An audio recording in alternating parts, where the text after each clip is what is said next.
Do you think I like kids? Hold on, I still Do you think I like children? want you. You're wrong. Come back, They always tend to freaking snot everywhere. I still need you. They're screamy, they're sweaty, they're gross. Just trying to I hate kids. destroy. I do. I now know my name. But I do drag queen story times for a reason. Because it's representation for a marginalized community. I hate kids. Hi everybody, Mrs. Chastity Cage here, just about to get ready and go off to a story time. Gasp! Could you imagine? I hate kids. Those poor children. I must be dressed inappropriately. I must be stripping for the dollars. I must be grooming those children. I hate kids. So, just wanted to touch base with y'all and ask you, what do you think? A marginalized community that you clearly don't understand, and that's fine. But that child might actually understand someday.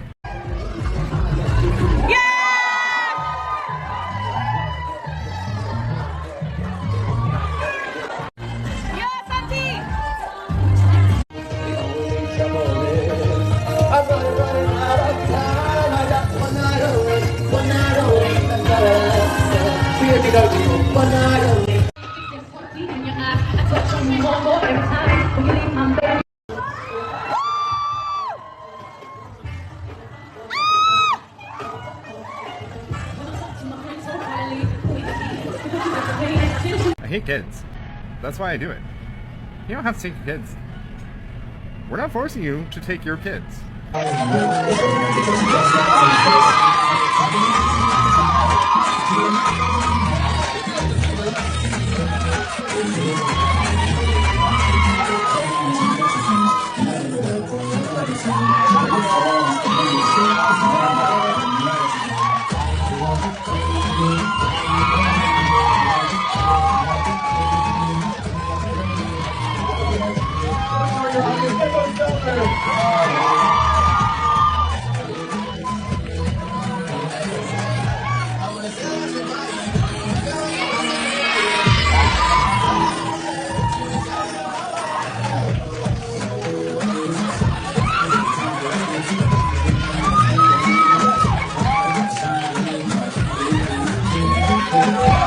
We're not putting it into the educational system.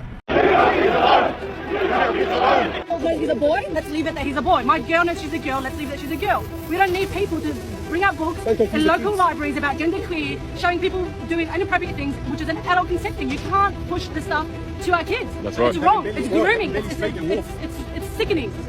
I'm a mother of 3. It's sickening. Here we have the people who are all supporting the indoctrination of our children. It's an amazing thing that these people can actually come out and support drag queens and can actually support people prancing about, people sexualizing themselves in front of 3, 4, 5-year-olds.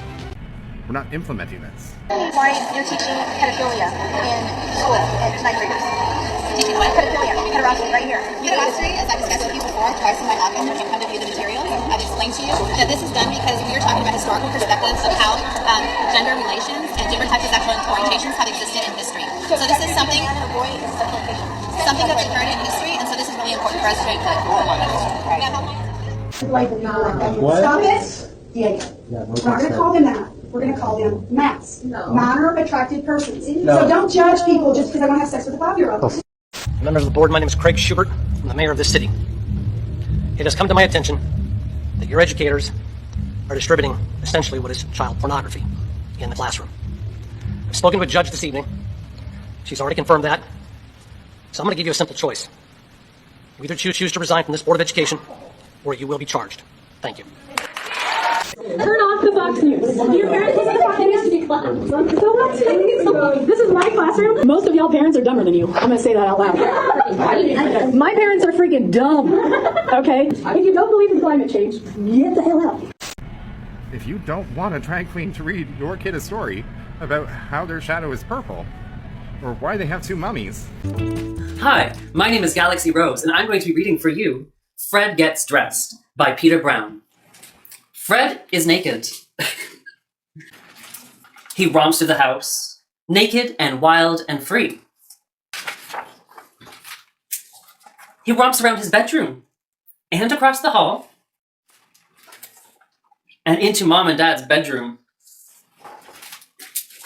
Fred might never get dressed. But what's this? Fred has stopped romping. He peeks into Mom and Dad's closet. He walks through the door. Fred looks at Dad's side of the closet. He thinks about the way Dad dresses. It might be fun to dress like Dad. So Fred carefully picks out a shirt and a tie and a pair of shoes. But he has trouble putting them on. Fred looks at Mom's side of the closet. He thinks about the way Mom dresses. It might be fun to dress like Mom. So Fred carefully picks out a blouse and a scarf and a pair of shoes. He has no trouble putting them on, but he is not finished yet. He walks out of the closet and over to Mom's table. The shoes he's wearing are big and wobbly, so he has to go slow. Fred picks through Mom's jewelry box and makeup drawer. He thinks about Mom's different styles. Fred knows what to do with jewelry, but what are these things for? Uh-oh! Before Fred can clean his face, Mom and Dad come stomping into the room. Oh, they're all smiling. Mom picks out different cases and tubes and brushes. She begins doing her makeup and her hair. Fred watches closely and follows along. The whole family joins the fun. Now, Fred is dressed. Oh, and the dog, too. Well, mostly dressed.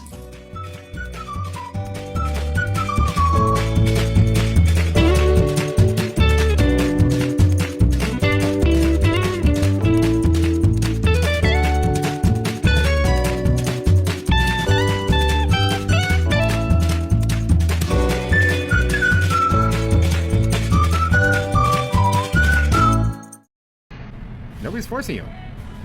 I strongly suggest it because it's actually kind of educational.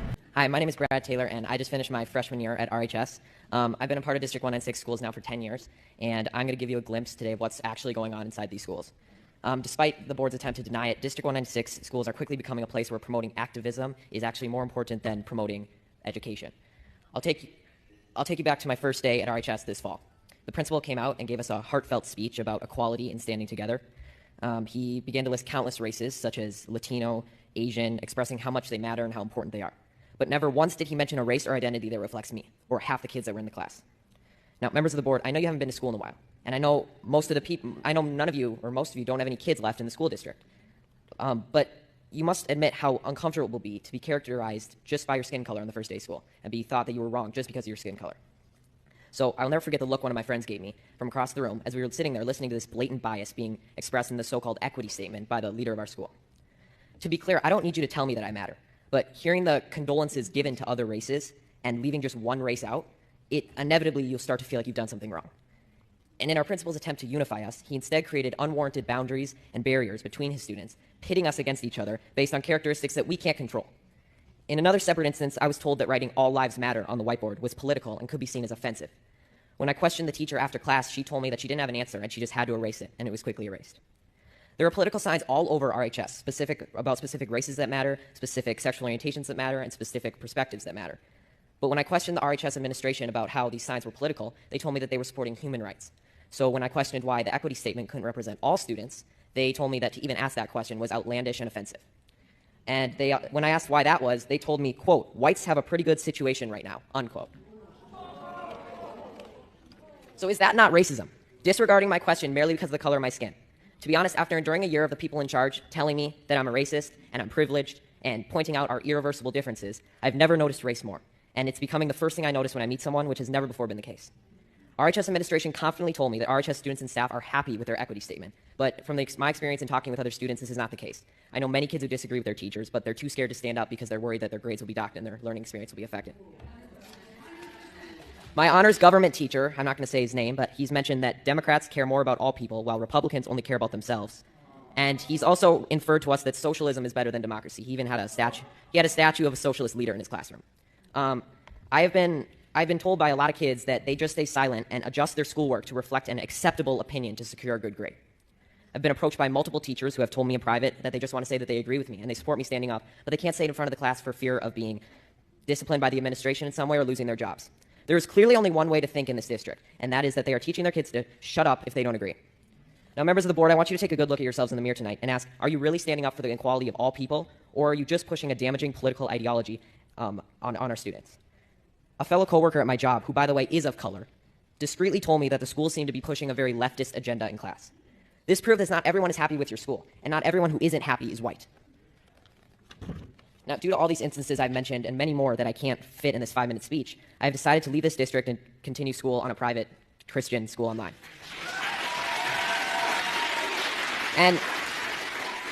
And there will be sacrifices, and I will not get to walk in the graduation ceremony or attend milestones at RHS, but I will be able to learn in an environment that is not intent on punishing me daily for my skin color and political views.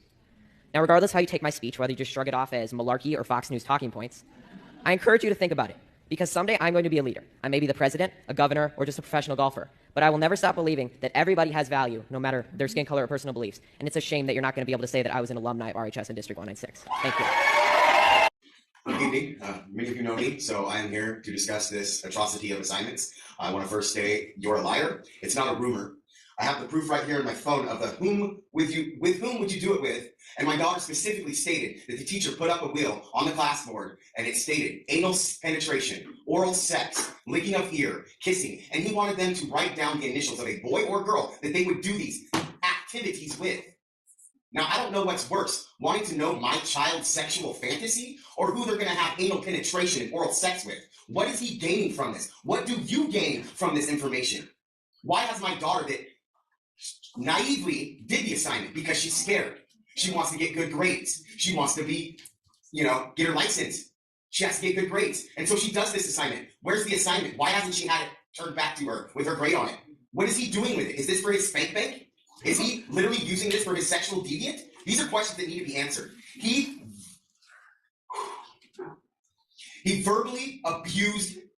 sexually abused every single child in that classroom. You look up the definition. I gave you the paper for the definition of verbal sexual abuse. Now, sexual abuse is sexual abuse. So where's the criminal charges? Why is he still teaching? Is it because he's the football coach and Churchill's doing good? Don't want to lose that hype? Because football doesn't matter when it comes to our children, okay? This sexual deviant needs to be removed. If you do not remove him, I'm giving you my word today that tomorrow morning I will go down to the county clerk's office and I will file for the removal of every single one of you. Yeah. I got in trouble one time for calling this girl Kenny a girl. I said, well, Kenny and I used the word she when I was using my assignment because we were working together. I was also in the girls' locker room. I don't like to dress that at all, and that's not okay. Well, I got in trouble for it because I did not dress out in front of other people. I didn't dress out for many reasons. One, there's male teachers inside of the girls' locker room talking to my Miss Lewis. They go to the girls' locker room, and then there's Miss Lewis' office. Miss Lewis has her door open, and then there's male teachers inside of her office. I never wanted to see that. That's why I don't dress out to PE. I was scared. I was terrified, and then because I was afraid of somebody staring at me, an adult male, staring at me while I'm changing. That's why I don't change. And then it was another issue. I am in the special ed classes, and I have a one-on-one aide. My one-on-one aide was Cameron, but they called him Cam. I guess I was mistaken or corrected by calling Cameron Miss Cam. My parents had always taught me that adults, a male is Mr. and their last name, or their first name. Female is Miss or Mrs. if they're married, and of their first name or their last name. With Cameron, I called him Miss Cameron because I saw the breath. I'm not saying that I can see what their private parts are because that would be kind of weird. I saw breath. I called him Miss Cameron. Many times, more than one time, I have been ignored by my own teachers because I called them by the wrong pronoun. I've always been ignored. By calling Cameron a miss instead of a mister. I wasn't exactly sure what that was because I wasn't raised like that, so I called Cameron Miss Cam. They didn't like to call him Cameron, but it was Miss Cam. My parents taught me if they're confused, just call them by their first name. I always thought that was disrespectful. I called him Cameron. Hey, I'm sorry that your 5 minutes is up. I'm not. Thank you for sharing. Yeah, with us. thank you. Okay, thanks. And it's accepting and loving. Strange things that happen here, no stranger will you be. Living back at Can you explain to me what human rights don't you have? I mean, entitled to all human rights. I mean, what is it that you're asking for? Because no one has ever answered why human rights don't you have. Saying we want sex-based rights. Why won't you You're a female. I don't know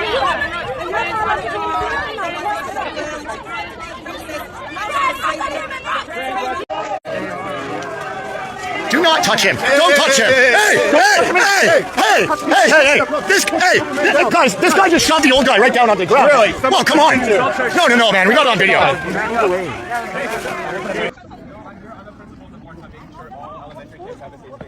I have a master's in inclusive education, so please don't ask me about my education. Rainbow education. Yeah. We got it. All right, let's watch it in slow motion. That's the principal's hand coming down. That's her hand and phone. Looks like the phone goes flying. Contrary to a bunch of you honk-honkers out there joking about a gay-ass fucking beer. Ivana Lynch, who played Luna Lovegood in the Harry Potter series, recently gave an interview to The Telegraph. This is a post from Popbase. He said, Harry Potter's Luna Lovegood actress Ivana Lynch defends J.K. Rowling. Quote, I just felt that her character has always been one to advocate for the most vulnerable members of society. I do wish people would just give her more grace and listen to her. Imagine that! Listening to somebody who might have a different opinion than you. That's a crazy thing to do these days. I cannot believe somebody said that. It's absurd that that's something that is controversial and makes somebody trend on Twitter. Like, are you kidding me? My God. Now, in the interview, she first spoke about her long relationship with J.K. Rowling, which is something that I knew nothing about. Apparently, as a child who loved the Harry Potter books, Ivana wrote letters to the author, and in one, she told Rowling that she was battling anorexia, and they became pen pals of a sort, and J.K. Rowling told her that if she got treatment, and if she successfully battled her eating disorder, she could audition for the part of Luna. Well, she battled her anorexia, she auditioned, she got the part, the rest is history. She said, quote, I was very naive when I was dragged into that conversation. I didn't even know there were two sides. I had a view of like good and bad. I do have compassion for both sides of the argument. I know what it was like to be a teenager who hated my body so much I wanted to crawl out of my skin. I think that is an incredibly important point that I don't want to gloss over, but I also think that it's important to talk about the young women who, are going through puberty and hate their bodies so much, are so desperately insecure, especially in this digital age where everybody around you is totally fake and glossed up and airbrushed and everything. And as somebody who battled an eating disorder, she knows that firsthand. She goes on and she says, I understand being too triggered to be able to have a conversation. If you put me in a room with one of my doctors who treated me in the past, I would kick off. Like, I would want to scream and yell names. I had this impulse to go, let's all just stop talking about it. And I think probably I'm a bit braver now about having uncomfortable conversations. I like her very much. I just love that little 3-paragraph part. It is so good. She is speaking from her heart as a child who was confused and hurt by society and the doctors around her, and whose life was utterly changed for the better by this woman. And they are ripping her to shreds. Like, literally, the bare minimum. Hasn't anyone heard of us? I am incredibly excited about her bravery, though, because I think it took a lot of guts to even stand up next to J.K. Rowling and support her. Even without getting into the issue itself, just aligning herself with J.K. Rowling is impressive in itself. Just saying. Okay, love you. Have a good day. Bye. I hate kids.